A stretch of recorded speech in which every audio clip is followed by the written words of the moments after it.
Sexta-feira nós tratamos sola escritura, fundamento da nossa fé. Uma fé de fato evangélica, ela é calcada sobre o texto bíblico. A única revelação de Deus para nós, salvadora, é na Sagrada Escritura que nós ouvimos Deus nos falando. E nós sabemos que Deus nos fala quando nós encontramos Cristo na Bíblia, quando somos moldados à imagem de Cristo.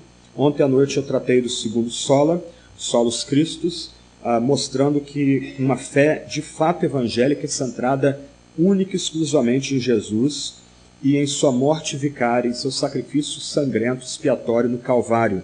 A fé evangélica, fé cristã, é fé no crucificado. Cristãos não devem ter vergonha da cruz, antes a cruz é o centro da nossa fé.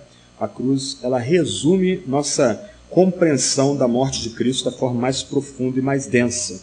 E hoje nós vamos tratar de mais dois solas, sola gratia, sola fide, somente a graça, somente a fé.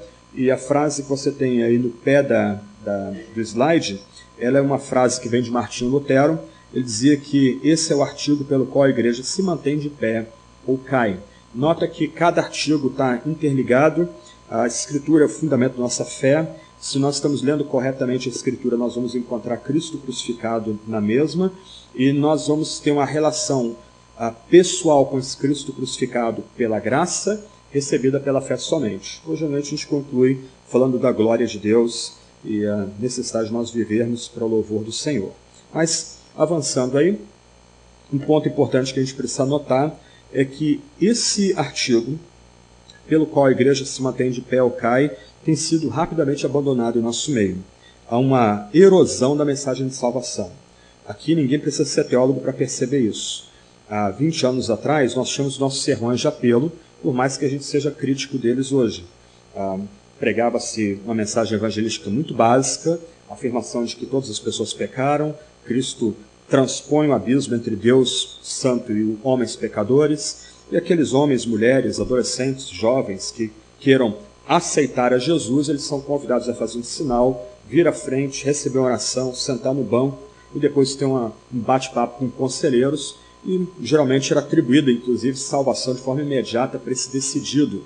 Havia frases de efeito do tipo: olha, o seu nome está sendo escrito no livro da vida nesse momento, uma vez salvo, salvo para sempre, etc. e tal. Ainda que a gente seja crítico com esse tipo de evangelização, aliás, uma evangelização centrada basicamente na igreja, ainda se evangelizava. Hoje não mais. Há uma mudança em nossa cultura que tende a se aprofundar, mas uma mudança que tem ocorrido talvez nos últimos 10, 20 anos. Muito da nossa mensagem hoje é calcada na confiança, na potencialidade do ser humano. Há uma noção de que o ser humano é basicamente bom e ele, pelas suas próprias forças, ele pode transcender sua situação e Deus dá alguma ajuda dependendo do poder da fé dessa pessoa. Eu vi um vídeo escandaloso de Bispo Macedo dia desse, em que ele debocha da fé daqueles que se descansam na misericórdia de Cristo. Nós ouvimos agora uma música sobre o cego de Jericó. Nós ouvimos a menção, para mim, uma das orações mais bonitas da Bíblia: ó Cristo, tem misericórdia de mim, pecador. E o Bispo Macedo, ele até faz o gesto, né? Ele diz que é a fé dos coitados, né? Então ele se abaixa para representar esse tipo de fé que ele vem a rejeitar. O que ele vai dizer é que, se você tem fé, Deus agora é obrigado a dar aquilo que você precisa. Eu me recuso a chamar isso de teologia da prosperidade, ou evangelho da prosperidade. Alguns têm usado esse tipo de expressão. Eu prefiro chamar de mensagem da prosperidade pura e simplesmente. Uma mensagem mágica, uma mensagem calcada em palavras que você, empregando-as corretamente, você pode fazer Deus ser seu devedor.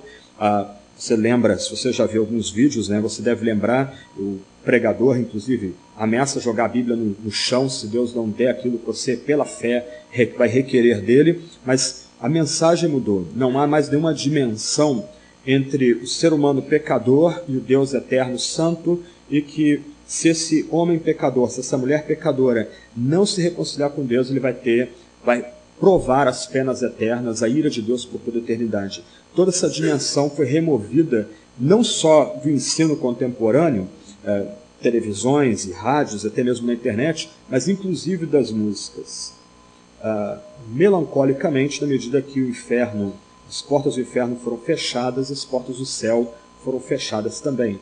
Não é meu alvo tratar da doutrina do céu aqui, mas é melancólico notar como nossa linguagem do céu é extremamente pobre, medíocre. Nós pensamos no céu como um lugar com muito gelo seco, todos assexuados, todos sem memória, tocando harpa, vestidos com algum tipo de lençol, uma auréola presa com durex na nuca, e alguma coisa meio espírita desse gênero. Mas qual é o ponto aqui? Um lado está ligado ao outro. A doutrina da salvação ela é abandonada, a mensagem evangelística ela é colocada, escanteada no discurso da igreja. Não se fala mais sobre inferno, sobre a ira eterna de Deus sobre pecadores que não se arrependem, não creem em Jesus Cristo. Do outro lado, a doutrina do céu também é colocada de lado. O que sobra é a noção de que a mensagem cristã é uma espécie de produto e esse produto é anunciado para vocês, vocês são consumidores. E quem tiver mais carisma, quem souber pintar melhor esse produto, vai ter mais consumidores. Não homens e mulheres que agora estão em paz com Deus, reconciliados com Deus por meio de Jesus Cristo, e que receberam o amor de Deus derramado sobre si por obra do Espírito Santo. Para mim, o que é mais escandaloso, eu vou citar alguns documentos confessionais daqui a pouco, mas, em tese, todas as igrejas que são produto da reforma, episcopais, batistas, presbiterianos, mesmo metodistas, congregacionais, cristã evangélica, que foi lembrado agora de manhã, todas essas denominações têm confissões de fé. Essas confissões de fé estão conectadas com a teologia da reforma e todas elas afirmam esse artigo pelo qual a igreja fica de pé ou cai. Todas essas denominações têm confissões ou declarações de fé que vão afirmar que a salvação é só pela graça de Deus, recebida pela fé somente, não por meio de obras ou por cooperação. Para mim, eu fui nascido e criado dentro da igreja, nunca tive nenhuma experiência muito dramática de conversão e de chamado à vida cristã.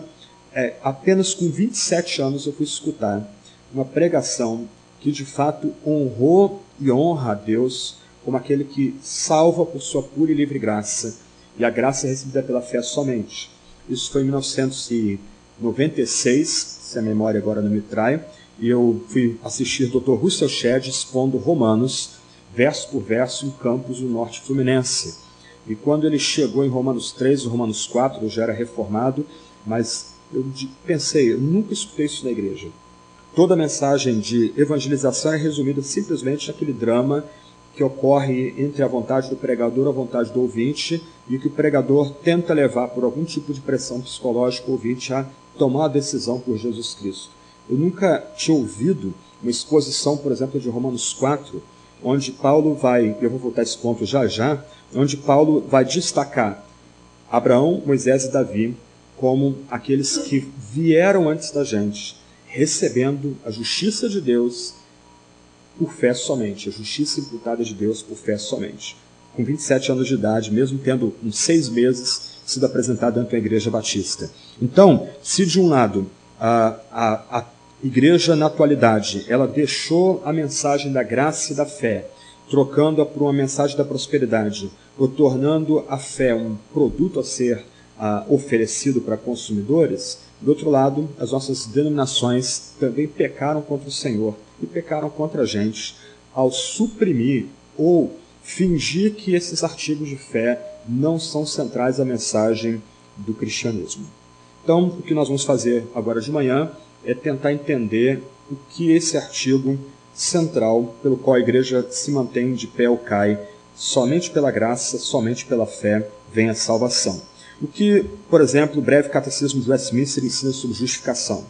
De forma singela, bonita e muito bíblica, esse catecismo, que também tem sido usado pelos batistas e congregacionais, diz o seguinte: a justificação é um ato da livre graça de Deus, no qual Ele perdoa todos os nossos pecados e nos aceita como justos diante de si, somente por causa da justiça de Cristo nós imputada e recebida só pela fé. Nós vamos expor basicamente essa questão do breve catecismo essa manhã aqui, mas eu quero lê-la de novo. Tenta ponderar cada palavrinha foi pensado e colocado em seu devido lugar. Você pode chegar em casa depois e buscar um catecismo aí na internet, ver a base bíblica. Há textos bíblicos para cada expressão, para cada sentença dessa resposta do breve catecismo. Mais uma vez, a justificação é um ato da livre graça de Deus, no qual Ele perdoa todos os nossos pecados e nos aceita como justos diante de si, somente por causa da justiça de Cristo a nós imputada e recebida só pela fé. Só por aí a gente já vê como o ensino da salvação, da graça e da fé é muito mais abrangente do que a gente recebeu por meio das nossas igrejas. Vamos lá. O breve catecismo diz que a justificação é um ato da livre graça de Deus. Então vamos começar pelo começo, pensando na relação da justificação com a graça. Um ponto importantíssimo para nós aqui é que, em termos bíblicos, o fundamento da justificação é a livre graça, a soberana graça de Deus, como revelada em Cristo crucificado, em Cristo nosso Salvador. O ponto importante para nós aqui, e eu vou desenvolver daqui a pouco o que significa ser justificado, é que o dom da graça, em termos de justiça, nos é dado pela própria misericórdia, pela própria bondade, pela graça de Deus, como revelada no Calvário. Então, o fundamento, eu vou tentar mostrar um gráfico para vocês daqui a pouco, mas o fundamento de nossa salvação é a graça. Nós não somos estabelecidos como novos homens, novas mulheres em Cristo, por causa do nosso poder da fé, porque nós nos decidimos por Jesus, nós o aceitamos, alguma coisa desse gênero, mas somos o que somos porque Deus foi gracioso para conosco. Um ponto importante aqui, só voltar um tanto aqui, o catecismo fala da livre graça de Deus. Para mim, é chocante o empobrecimento da nossa linguagem quanto à misericórdia de Deus para nós. Nós não falamos mais da graça soberana, ou, se você preferir, da graça livre de Deus. Isto é, Deus confere graça porque Ele quer conferir graça. E pensar de forma contrária é não entender a graça de Deus. Se Deus se move para nós por algo que Ele viu em nós, nós não temos mais graça.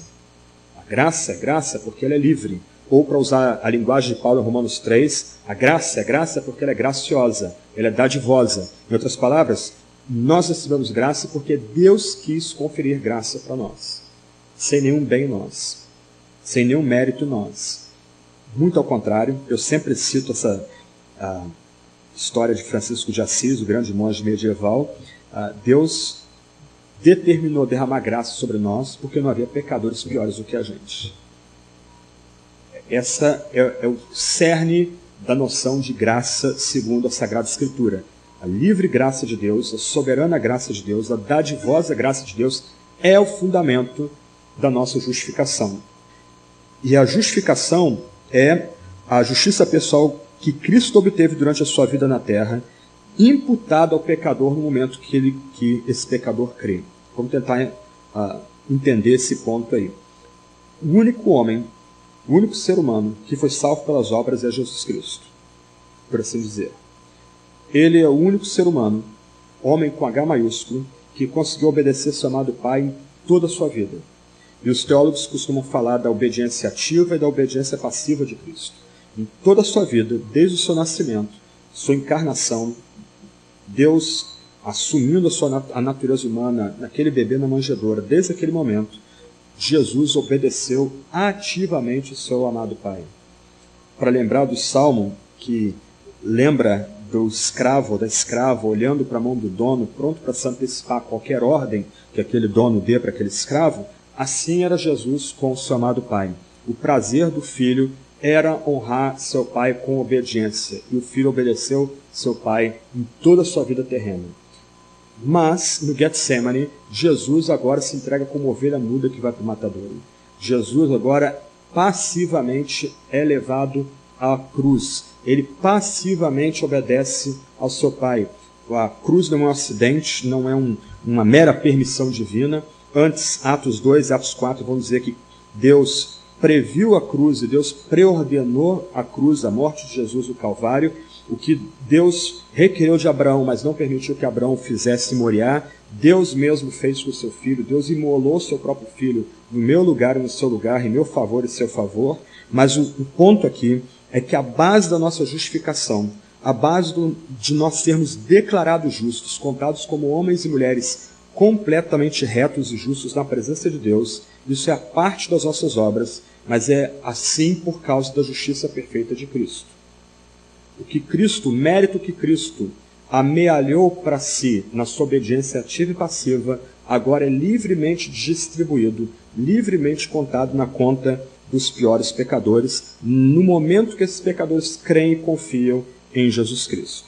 Então, a base da nossa justificação é a graça de Deus, e a justiça que é colocada em nossa conta é a obediência de Jesus nessa terra, é a retidão de Jesus no seu ministério terreno. E de um aspecto muito sério, o que nós temos na justificação, especialmente no Calvário, é uma troca iníqua, como diz Lutero.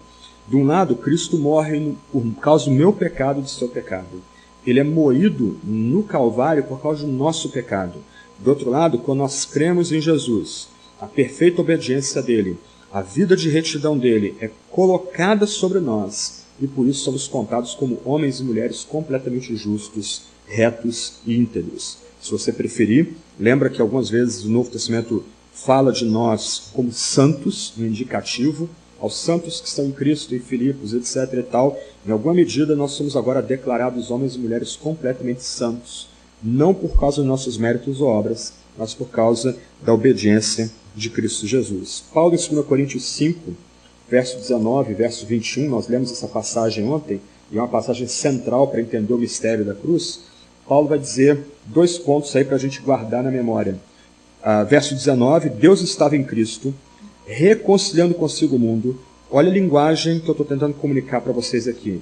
Não imputando aos homens as suas transgressões. Não colocando sobre a conta dos homens os pecados, as iniquidades deles. Transgressão aqui é a noção bíblica de nós atravessarmos as linhas que Deus estabeleceu para a gente. Aí agora, verso 21. Aquele que não conheceu o pecado, Cristo, Deus o fez pecado por nós, para que nele fôssemos feitos justiça de Deus. As duas linhas aqui se cruzam. De um lado, Cristo é morto como nosso representante, como nosso cabeça, o cabeça de uma nova humanidade, o cabeça daqueles que o recebem pela fé. Ele é morto pelo meu pecado e pelo seu pecado. Ele é morto no meu lugar ou no seu lugar. A morte que nós deveríamos padecer nas mãos de um Deus irado é a morte de Cristo Jesus. Do outro lado, ele que obedeceu seu amado Pai em toda a sua vida, ele alcançou mérito e justiça, que é colocado sobre todo aquele que crê. E aquele que crê agora é contado como reto em Cristo, justo em Cristo, como se nunca tivesse pecado. Ok? Isso é o grande benefício do Evangelho. Se Cristo é o Evangelho, Cristo morto nos nossos pecados, sepultado, ressurreto ao terceiro dia, isso é o Evangelho.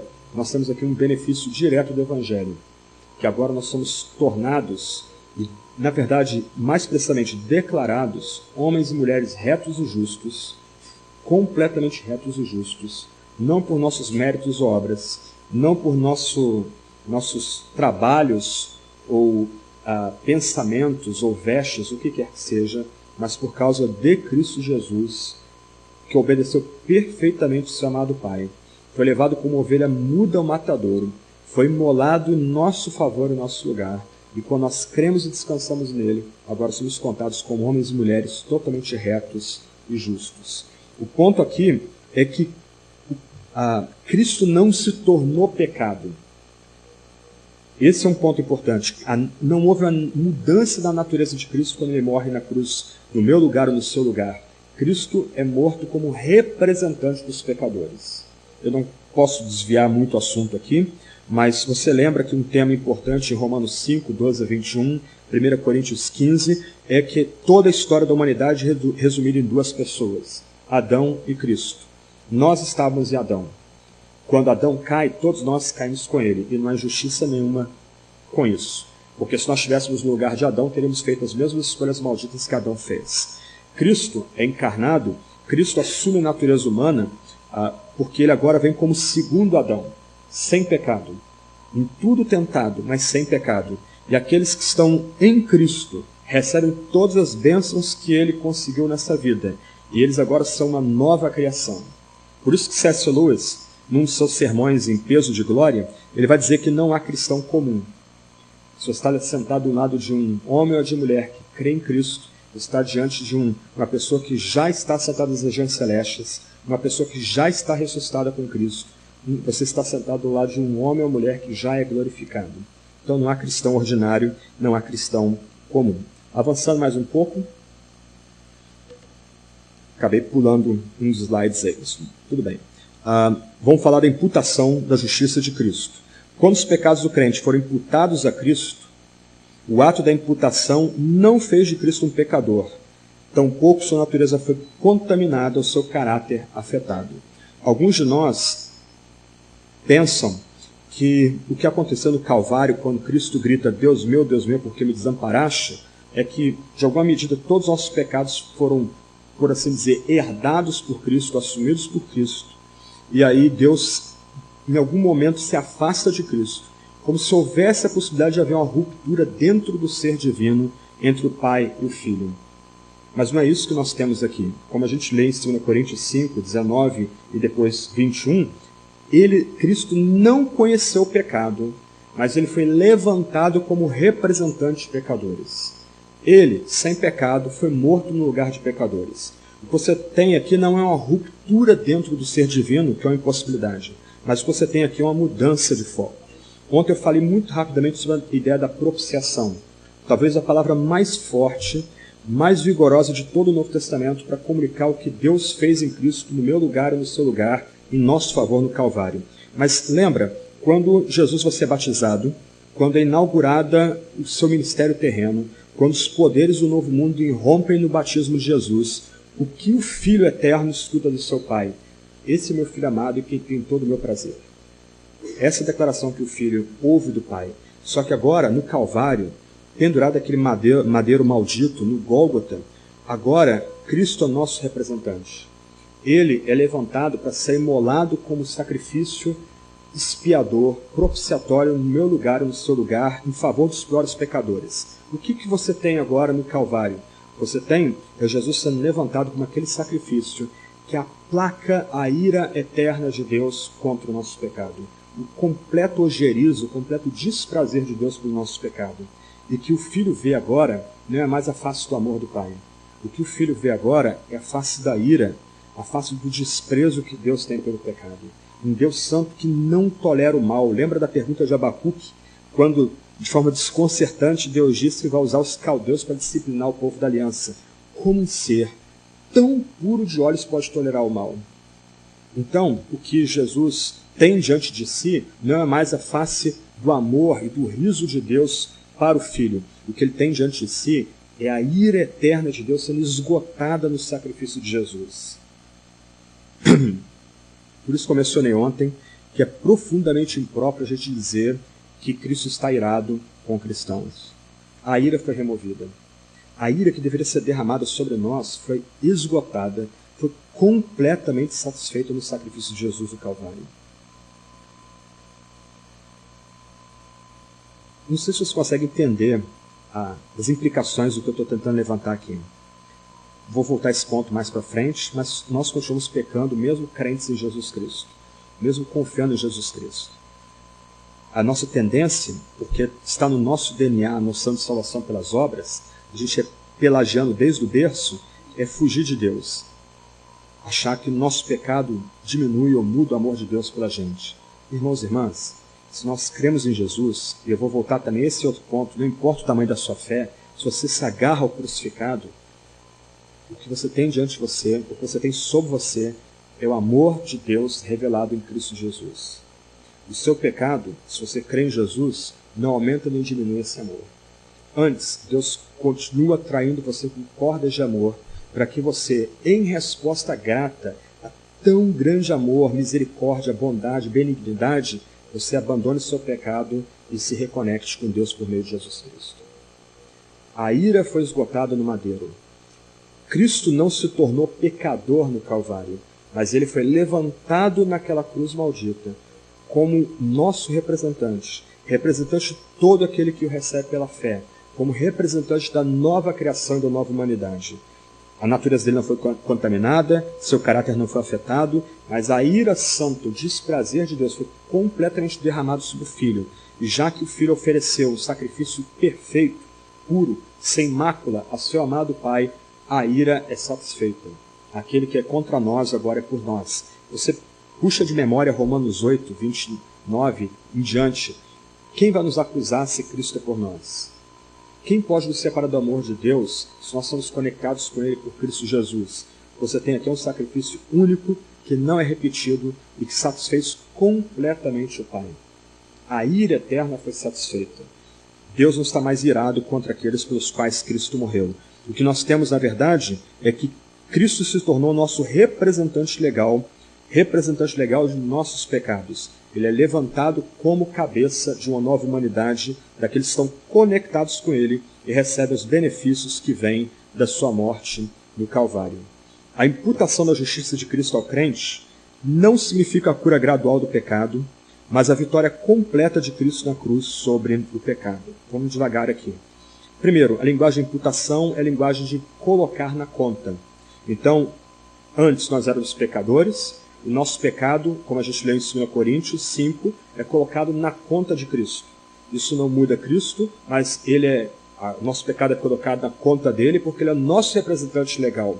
Ele morre em favor daqueles pelos quais Deus escolheu e Deus determinou chamar no decorrer dos tempos. Do outro lado, quando nós cremos em Jesus, a perfeita obediência dele é colocada em nossa conta. Ela é contada ou nós agora somos contados como homens e mulheres completamente retos e justos por causa do que Cristo fez no Calvário. E essa operação não é uma cura gradual. Esse é o grande problema da teologia católica medieval. Jerônimo, ao traduzir o texto grego de Romanos para o texto latino, para o idioma latino, ele traduziu a palavra grega justificar como tornar justo, justificare. E a ideia que Jerônimo acaba alegando para a igreja medieval, e mesmo para muitos cristãos, é que a salvação é um tipo de cura gradual, em que nós vamos nos tornando justos na medida que o tempo vai passando. Isso pode ser alcançado por um sistema sacramental altamente elaborado, como você vê na Igreja Católica, ou por algum tipo de ação que o próprio ser humano, crente, ele pode fazer na presença de Deus. Mas o que nós temos em vista aqui, ao meditar em somente a graça e somente a fé, é que a imputação da justiça de Cristo significa que essa pessoa que recebe essa justiça pela fé, ela é contada agora como uma pessoa totalmente justa.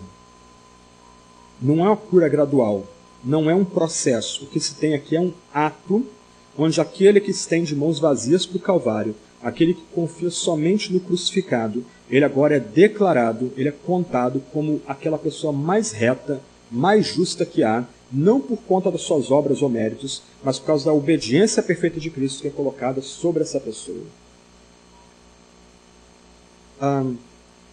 Nossa tradição, muito influenciada pela cultura pietista americana e fundamentalista americana, é aquela tradição de devoção de dramas.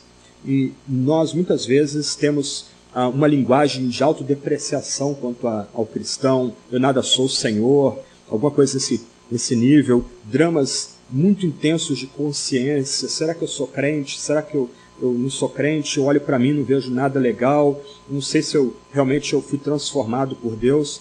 Você vê esse tipo de drama no Novo Testamento? Entre os personagens do Novo Testamento? Você vê esse tipo de angústia, por exemplo, em Paulo, ou em Pedro, ou em João? De forma nenhuma. O que você tem nesses apóstolos é uma consciência robusta de que, ao olhar para Cristo, eles se veem como no espelho, porque eles confiam em Cristo, eles se veem agora como homens totalmente retos, totalmente justos, à parte das obras, mas por causa da justiça perfeita de Cristo no Calvário.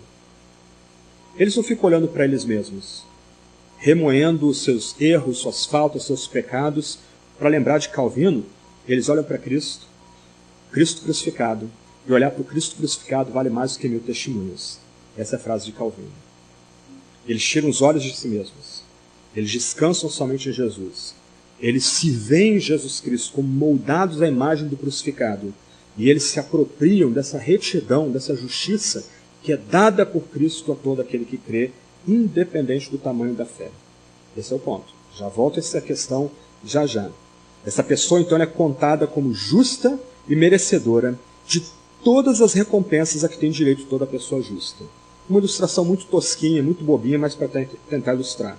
Vamos supor que você tem uma conta para pagar e você não tenha nada no banco para pagar aquela conta. E por alguma dádiva, alguma pessoa se condói da sua situação e dá exatamente aquilo que você precisa para pagar aquela conta, sem mais nem menos. Isso é uma ilustração muito tosquinha, muito pálida da justificação pela graça recebida pela fé somente. Nós éramos injustos, pecadores, iníquos, transgressores, mortos em delitos e pecados. Nada podia satisfazer Deus, nada que a gente pudesse fazer poderia satisfazer Deus. Mas por pura graça, quando você descansou no Calvário, no crucificado, naquele que foi crucificado no Calvário, agora, todo aquele buraco na sua conta foi totalmente satisfeito, por pura graça.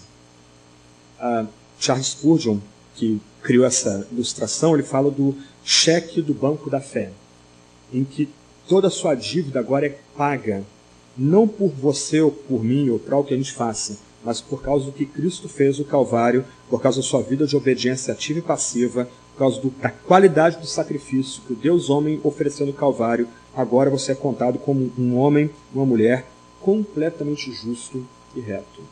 Nós podemos colocar a cabeça no travesseiro em completa paz, noite após noite, porque se nós confiamos somente em Jesus Cristo, se a gente descansa somente no crucificado, nós agora somos contados como homens e mulheres retos. Por que a igreja medieval odiava esse ensino? Porque neopentecostais, por exemplo, odeiam esse ensino, porque esse ensino nos coloca além da moralidade, esse ensino nos coloca além da manipulação da religião. Eu sempre lembro de uma amiga nossa, lá do Rio de Janeiro, ensinando Gálatas para esposas de pastores, e foi surpreendente para aquelas mulheres entenderem esse ponto que eu estou expondo para vocês no livro de Gálatas. Então essa amiga nossa contava uma história de quando a esposa de pastor foi mostrar para o marido o ensino que ela estava descobrindo no livro de Gálatas, e ela dizendo para o esposo que ele tinha que pregar isso na igreja, e ele disse: olha, eu sei que isso é verdadeiro, mas se eu pregar isso, a gente não vai ter mais controle sobre o que as pessoas fazem na comunidade. Por isso que o Concílio de Trento lançou 33 anátemas contra a doutrina da justificação, porque ela coloca-nos além do domínio dos seres humanos, além do domínio da estrutura eclesiástica. Nós somos colocados face a face com Cristo sangrando do Calvário, e todo aquele que estende suas mãos para o Cristo crucificado, esse tal agora é contado como um homem e uma mulher completamente justo, completamente reto, a parte dos seus méritos ou obras, mas por causa do que Cristo fez no Calvário. Portanto, a gente começa a entrar nesse ponto do resultado da justificação. A pessoa que crê, ela é totalmente justificada nessa vida. Lembra, isso não é um processo gradual, mas por um ato da misericórdia e do favor divino. Você, quando estende suas mãos para o crucificado, você é declarado ou declarada um homem ou uma mulher completamente reto e completamente justo. E sabe o que é surpreendente? Quando nós nos apresentarmos diante de Deus e de Cristo no dia do juízo, lá nós apenas ouviremos a declaração do que já aconteceu em vida. Diferente das caricaturas populares, não vai haver na tela passando todos os nossos pecados ali diante de todas as pessoas, esse tipo de bobeira que a gente discute no nosso meio, que também é usado para nos manipular. O que nós vamos ouvir naquele dia é a confirmação do que já aconteceu em nossa existência, em algum determinado momento da nossa história pessoal. Colocando de outra forma, o julgamento vindouro já foi antecipado para todo aquele que crê. E aquele que crê já foi absolvido e declarado justo, contado como um homem ou mulher completamente reto ou reta. Não por seus méritos, não por suas obras, mas por causa do que Cristo alcançou no Calvário. Por isso que o Novo Testamento fala tanto de paz na relação entre o fiel e Deus. Nossa relação agora é de shalom, de paz. É mais do que mera ausência de guerra, paz do Novo Testamento. Nós agora temos uma relação marcada por estabilidade, por reconciliação com o Deus Altíssimo, mais uma vez, não por nossos méritos, mas pelo que Cristo fez na cruz do Calvário. Gente, eu sempre me lembro de Shed pregando Efésios capítulo 1 na capela do seminário onde eu estudava, E ele disse em algum momento aquelas posições, em Efésios capítulo 1, se nós entendêssemos direitinho o que Paulo estava explicando em Efésios 1, a gente nunca mais entraria arrastando pés numa congregação para cultuar a Deus. Irmãos e irmãs, todos vamos morrer. A morte é muito presente em nosso meio. Por ano passado morreram 45 mil pessoas de morte matada no Brasil, segundo os dados do Ministério da Saúde. Em 2013, não há dados atualizados, mas quase 50 mil pessoas morreram de acidentes violentos no trânsito. Quase 100 mil brasileiros mortos por ano de morte violenta. A gente tenta fugir desse morticínio por meio de televisão, entretenimento, drogas, etc. Mas a morte é presente. Todos vamos morrer. Como nós nos apresentaremos diante do Altíssimo no momento da nossa morte? Como homens e mulheres completamente justos e retos por causa da morte de Cristo na cruz? Ou pessoas que agora não têm cobertura, por assim dizer, e vão se apresentar a nu diante de Deus para receber a ira eterna de Deus sobre seus próprios pecados? Do outro lado, nós cristãos, a gente tem que ser alegre, a gente tem que ser operoso, a gente tem que ser literalmente para frente, porque todos os nossos pecados foram castigados em madeira. Uma única vez, de forma cabal, completa, final. E o que nós temos agora é uma avenida de paz com o Deus Altíssimo. Nós, agora, somos homens e mulheres completamente justos e retos. Talvez alguém aqui pergunte, mas tudo bem, beleza, eu estou entendendo o ponto. Mas por que a gente é instado a se arrepender? Por que a gente é instado a pedir perdão, então? Irmãos e irmãs, pensem nessa dádiva que Deus nos dá por meio de Cristo Jesus. Ele entregou o único Filho, o eterno Filho, o Filho do seu amor, no meu lugar e no seu lugar. O Pai matou o Filho no Calvário. Aqui é totalmente imprópria a linguagem de permissão, como se aquilo fosse um acidente. Já estava determinado, desde antes da fundação do mundo, que o Cordeiro deveria ser morto pelo nosso pecado. À luz disso, como é que a gente responde a esse Deus? Com gratidão, lutando para não cair em pecado. Se a gente cair, a gente vai responder a Deus se arrependendo e renovando nossa fé nele dia a dia. O nosso arrependimento, nosso quebrantamento, nossa conversão diária não muda a graça recebida quando nós cremos no Cristo crucificado. Mas nós nos arrependemos diariamente, nós nos quebrantamos e nos convertemos diariamente como resposta de gratidão a tamanha graça recebida no madeiro ou pelo sacrifício de Jesus no Calvário. Mais um documento aí para a gente meditar. O Catecismo de Heidelberg, talvez um dos mais amados documentos da Reforma, resume esse assunto da seguinte forma: creio que Deus, por causa da satisfação em Cristo, jamais quer lembrar-se de meus pecados e da minha natureza pecaminosa, que devo combater durante toda a minha vida. Eu vou voltar a esse ponto já, um aparente paradoxo que acontece na justificação. Mas presta atenção no fim aí da questão do catecismo. Mas Deus me dá a justiça de Cristo pela graça, e assim nunca mais serei condenado por Deus. Isso é graça. Esse é o artigo pelo qual a igreja fica de pé ou cai. Sola gratia, sola fide, os dois artigos principais da mensagem cristã. Ok, a gente trabalhou sola gratia, agora sola fide. Qual a relação da justificação e a fé? Lembra que a base de nós sermos novos homens e novas mulheres em Cristo é a graça de Deus como revelada na cruz de Cristo. Então, num aspecto, a justiça perfeita de Cristo é imputada sobre o crente, ela é colocada sobre o crente, mas ela é recebida pela fé somente. A fé não é a base da nossa justificação. A fé é o único meio pelo qual a gente recebe a justiça imputada de Cristo. Ela é, por assim dizer, o caminho pelo qual a justiça é colocada na nossa conta. Aqui a gente pode lembrar, eu não vou ler a passagem, mas você pode voltar depois em casa, Romanos capítulo 4, especialmente os primeiros versos, aí, do verso 1 até talvez aí, o verso 15, em que Paulo vai mostrar que Abraão, Moisés e Davi foram declarados justos da antiga aliança pela fé somente. Eles creram e isso lhe foi imputado para a justiça ou como justiça, dependendo da tradução que você lê. Em outras palavras, esse ensino da justificação forense, esse ensino da sola gratia, sola fide, não é nenhuma novidade do Novo Testamento.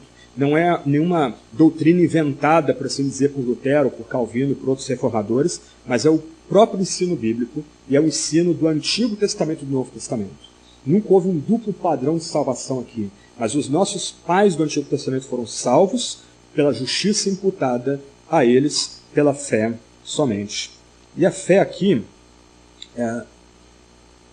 a fé é o reconhecimento que nós não temos nada em nós mesmos para barganhar com Deus.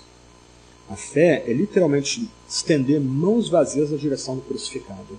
Tudo que nós precisamos para entrar numa relação correta com Deus foi alcançado por Jesus no madeiro.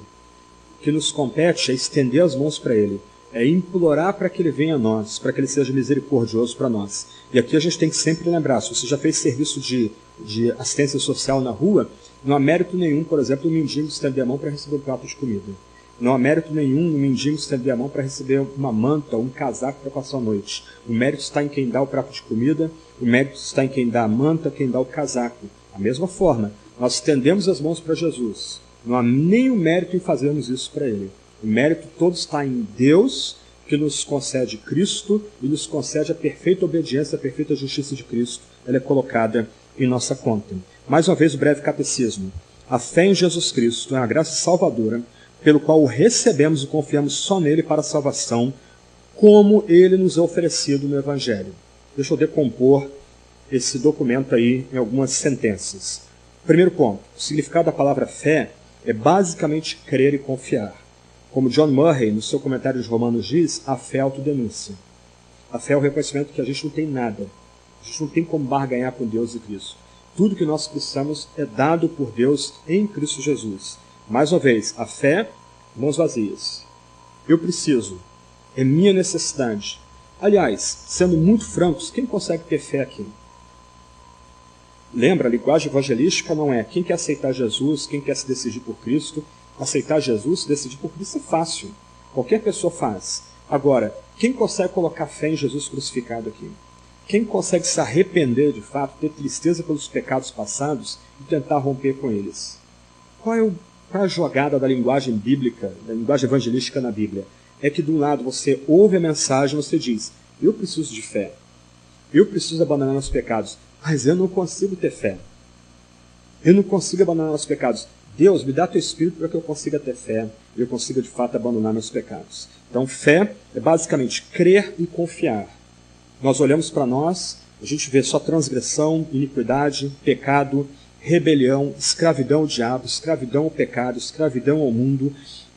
Somos filhos da ira, encerrados para o dia da ira vindoura. Tudo que nós precisamos para sermos contados como novas criaturas, novos homens, novas mulheres, é dado no madeiro. A gente é instado, a gente é exortado a obedecer a palavra e crer em Jesus Cristo. Essa fé salvadora está edificada tão somente em Cristo. E aqui é o detalhe bonito do breve catecismo. Em Cristo conforme ensina as Escrituras. Aqui não cabe linguagem existencial. Não importa conhecer Cristo, o que importa é ter um contato com Ele. Não importa aqui saber detalhes da doutrina, mas o que importa é ser deslumbrado por Ele, ter algum tipo de contato com Ele. Tudo bobagem. Lembra de João capítulo 7, verso 38. Quem crê em mim, como diz a Escritura, do seu interior brotará um rio de água viva. E aí o texto continua dizendo, Jesus fala do Espírito Santo que viria. Ok, vamos olhar de trás para frente. Nós podemos dizer que nós temos rio de água viva brotando na nossa vida? Nós podemos dizer que, por assim dizer, o Espírito Santo jorra em nosso meio? Se não, qual é o problema? É que provavelmente nós não cremos em Jesus como revelado na Sagrada Escritura. Aqui não é o ponto aqui colocar a fé no Jesus do ensino da prosperidade, no Jesus que talvez a gente queira ensinar, mas que não tenha muito base bíblica. Nós somos estabelecidos como novos homens e novas mulheres ao crermos em Jesus como revelado na Sagrada Escritura. E para lembrar de Aslan, o famoso leão de Crônicas de Nárnia, Jesus não é domesticado na Sagrada Escritura. A gente não tem como colocar ele numa caixinha, a gente não tem como, por assim dizer, prendê-lo em nossos sonhos, anseios, etc. e tal. Jesus cura? Sim, ele de fato cura. Jesus tem comando sobre os demônios? Sim, ele dá ordem para os demônios e os demônios obedecem. ele faz sinais, milagres, prodígios? Faz. Ele é professor, um professor brilhante, uma mente aguçada, pronta a pegar detalhes da sua cultura para ilustrar o que ele está ensinando. Ok, Jesus é um grande professor, era rabi. Só que Jesus vem, ou melhor, todos esses detalhes, curas, sinais, prodígios, exorcismos, ensinos, são pano de fundo do Gólgota. Eles são o contexto do Gólgota. O contexto da obediência perfeita que leva o Pai a levantar o seu Filho no madeiro como um único sacrifício. Um sacrifício que não apenas perdoa nossos pecados, mas que nos torna, nos declara agora, se cremos em Jesus, homens e mulheres completamente justos e retos. Por isso que a gente tem que amar o Cristo dos Evangelhos. Nesse aspecto é profundamente impróprio quando a gente abandona as festas sacras. De um lado, nós estamos abrindo mão de um dos poucos detalhes que ainda são tolerados na nossa cultura, de aspectos visíveis do cristianismo na esfera pública. Do outro lado, quando a gente abre mão das festas sacras, a gente deixa de inculcar entre nós que Jesus encarnou num dado momento na história. Ele nasceu numa manjedoura e foi colocado num lugar onde os bichos se alimentavam ali. Ele nasceu na estrebaria e foi colocado numa manjedoura onde os bichos se alimentavam. Ele viveu num determinado momento da história, foi morto, levantado na cruz uma sexta-feira, passou um tempo na tumba e no raiar do primeiro dia da semana ele ressuscitou dentre os mortos. E tempos depois o Espírito Santo foi derramado após a sua ascensão aos céus para nos trazer até esse presente momento. A gente não pode abrir mão desses pontos. Eles são cardeais. E a gente tem essas festas para nos ajudar a relembrar e martelar na mente, na memória das pessoas, quem é o Cristo que de fato salva a gente. Não o guru, não o curandeiro, não o professor, mas aquele que foi levantado na cruz, numa sexta-feira da paixão, e que recebeu a ira eterna de Deus sobre si, posto que ele foi levantado como nosso representante, foi colocado como aquele que representa o seu povo ali naquele dia terrível. A fé, então, é o único meio pelo qual Cristo e sua justiça são imputados aos eleitos. Nesse sentido aí, a gente tem que lembrar que a fé não é, mais uma vez, o fundamento da justificação. Senão, a fé seria uma obra meritória.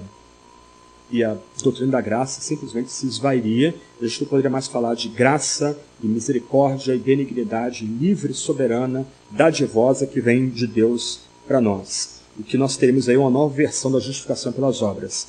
E, paradoxalmente, o que a gente vê na chamada igreja evangélica hoje, muitas vezes essa linguagem imprópria, blasfema, de que, dependendo do tamanho da sua fé, Deus pode te abençoar. E aqui entra o meu ponto que eu prometi tratar há pouco. Se você começa a estudar com muita atenção o Antigo Testamento e o Novo Testamento, as principais biografias dadas no Antigo Testamento e no Novo Testamento, o que você vai ver é que não importa o tamanho da fé do crente, importa que ele tenha fé. E muitas vezes uma fé pequena, vacilante, as mãos como que tremendo na direção de Deus, é que colocam esse fiel na relação correta com Deus por meio de Jesus Cristo. A gente fala, por exemplo, muito da fé de Abraão, e Abraão realmente é chamado de pai da fé. Mas você acha que ele tinha uma fé grandona, uma fé robusta, uma fé muito forte? Se ele tinha essa fé robusta, muito forte, por que Deus tem que renovar sua aliança com ele 5 vezes? Se ele realmente tem uma fé possante, muito poderosa, como os professores aí, os mestres aí de ensino da prosperidade querem dizer, porque ele mentiu 2 vezes dizendo que Sara era sua prima, uma sua parente, não sua esposa, e Deus tem que intervir para que a aliança não seja quebrada por causa do medo, da covardia de Abraão. Que fé grandona é essa? O ponto aqui é, não importa o tamanho da fé daquele que descansa em Cristo crucificado. O que importa é que essa pessoa deposite toda a sua confiança, essa pessoa creia de todo o coração em Jesus Cristo. Eu tenho fé, aumenta a minha fé. Essa é a oração do crente genuíno. Para tornar o ponto aqui um pouco mais denso, o que a gente aprende também no Novo Testamento é que se de um lado nos é exigido ter fé, e a gente está falando de somente a graça, essa fé também é um dom de Deus. É Deus que dá essa fé para a gente. Ele que opera essa fé em nosso coração. Pense em Hebreus 11 e 12. A gente secciona o texto bíblico, né? Hebreus 11, você tem uma galeria de heróis da fé. Se você começa a lembrar da história deles, eles eram gente como a gente. Pensa em Sansão. Como é que Sansão morre? Na linguagem da ética, Sansão morre cometendo o que a gente chama de suicídio heróico. Ele é contado como herói da fé. Pensa em Raabe, pensa em Abraão, pensa nos vários heróis ali citados, Hebreus 11, cada um deles traz à memória um pouco da história que você conhece de cada um deles. Moisés, onde Moisés morreu? Morreu na terra da promessa? Não, morreu fora. Ele viu a terra da promessa à distância. José citado aí, Jacó, tantos outros, nenhum deles tinha essa fé que tentam vender para a gente, uma pregação medíocre, uma pregação que carece de base bíblica e que, longe de nos colocar em paz com Deus, só aumenta o nosso senso de angústia, nosso senso de perplexidade. Vocês já escutaram histórias de gente, por exemplo, no hospital, onde é prometida a cura da pessoa e quando a pessoa não recebe a cura esperada, é dito para ela que ela não recebeu a cura porque ela não teve fé. A pessoa é tornada 2 vezes mais vítima. Uma pessoa para destacar aqui, Jefté é contado como herói da fé. Lembra do final da história de Jefté? Ele faz uma promessa louca para Deus de que ele sacrificaria a primeira coisa que ele visse pela frente quando voltasse da batalha, e ele vê a filha dele. E me parece que o caso é tão escandaloso, tão grosseiro, que o texto não termina a história de Jefté.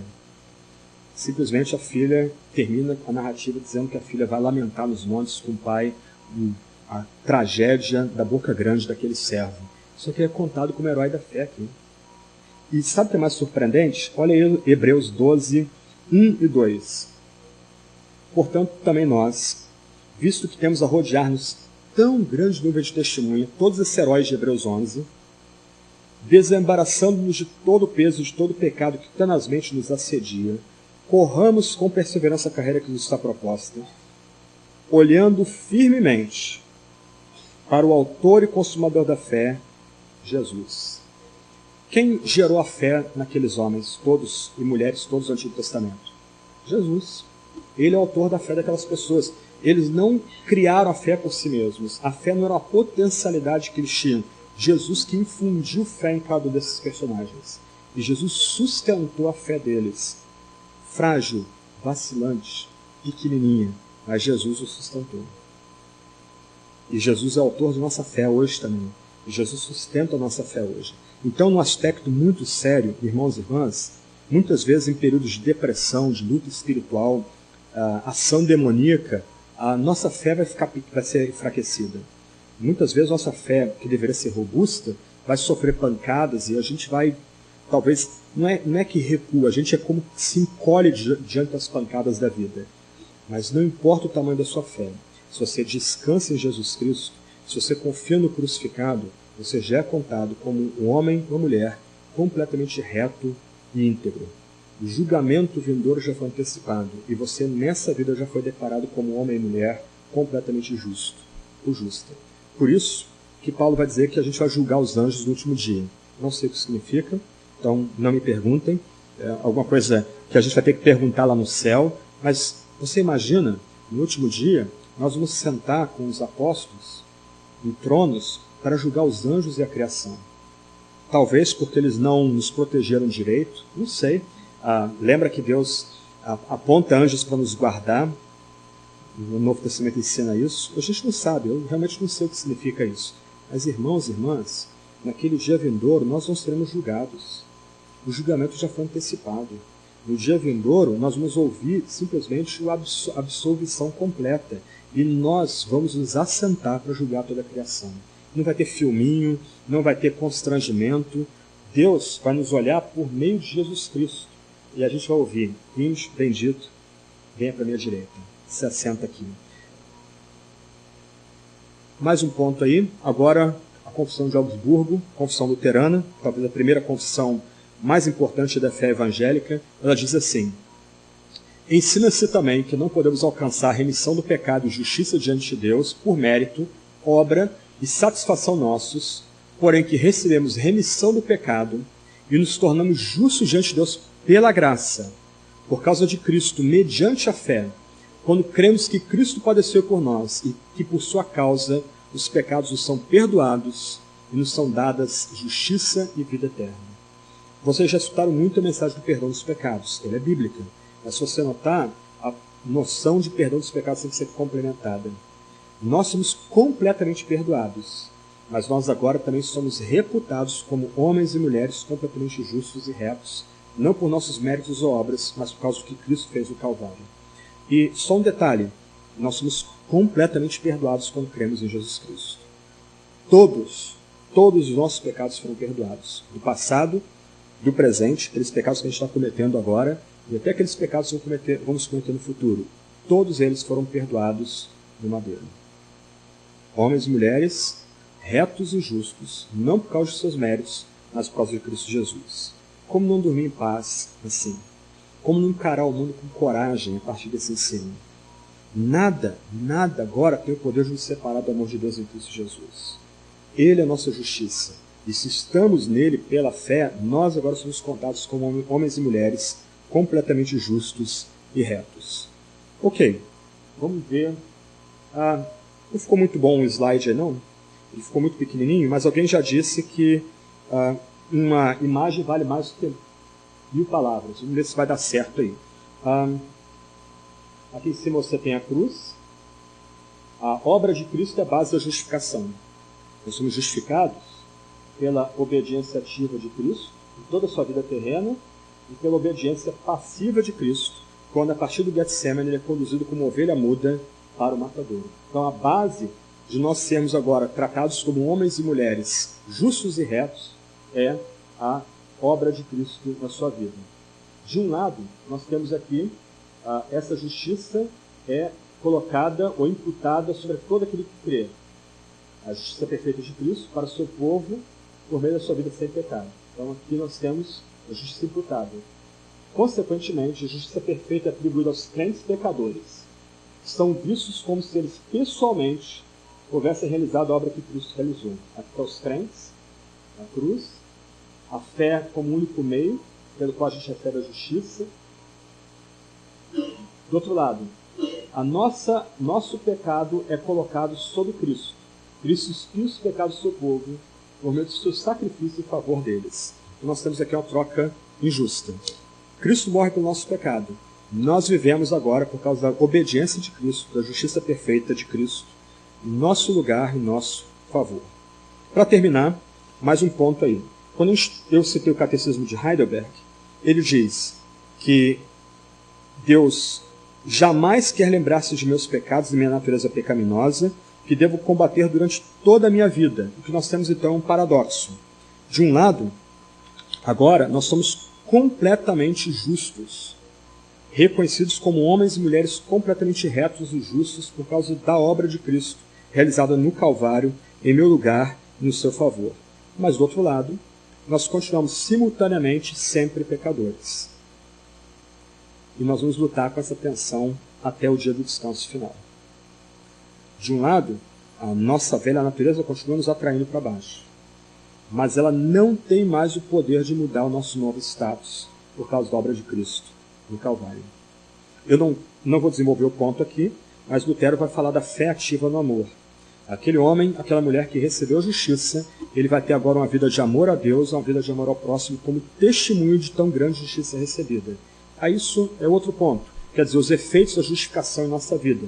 Mas para nós aqui, e a gente vai terminar caminhando agora para o final, o que nos interessa aqui é que, de um lado, a gente continua experimentando os efeitos da nossa velha natureza, nós continuamos ouvindo, percebendo a ação satânica ao nosso redor, o mundo tenta nos seduzir com ideologias anticristãs, mas nada desses poderes pode nos separar do amor de Deus em Cristo Jesus.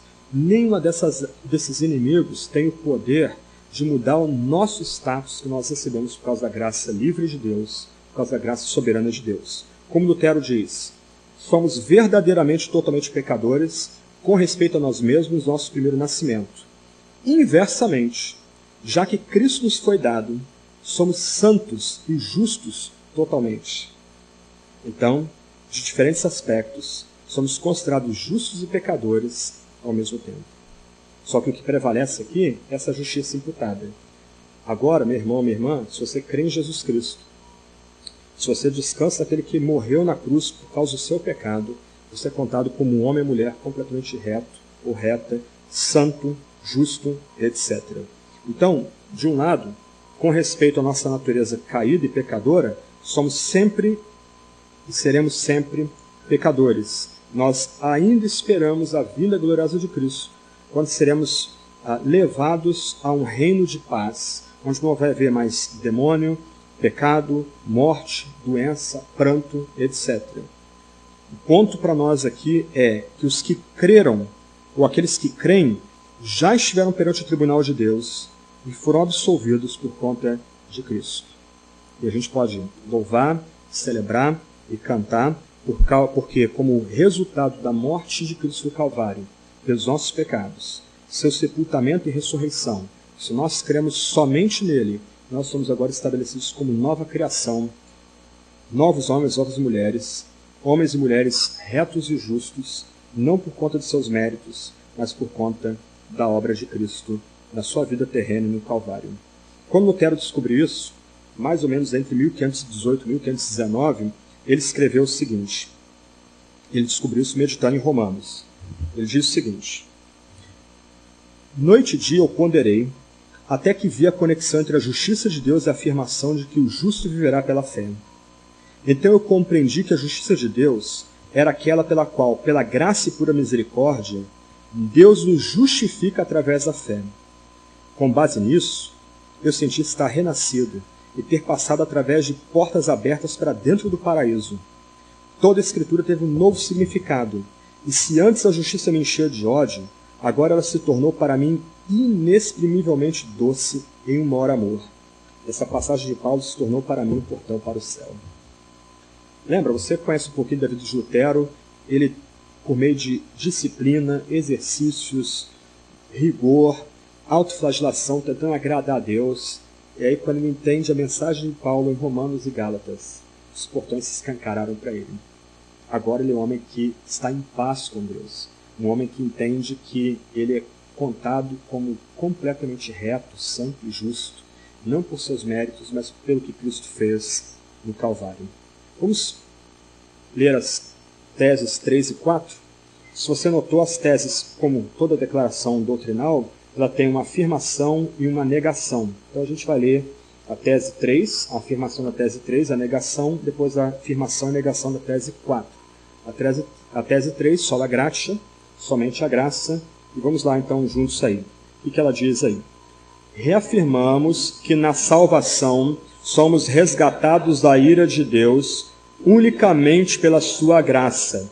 A obra sobrenatural do Espírito Santo é que nos leva a Cristo, soltando-nos nossa servidão ao pecado e erguendo-nos da morte espiritual à vida espiritual. Negamos que a salvação seja em qualquer sentido obra humana. Os métodos, técnicas ou estratégias humanas por si só não podem realizar essa transformação. A fé não é produzida pela nossa natureza não regenerada. Tese 4 agora. Reafirmamos que a justificação é somente pela graça, somente por intermédio da fé, somente por causa de Cristo. Na justificação, a retidão de Cristo nos é imputada como o único meio possível de satisfazer a perfeita justiça de Deus.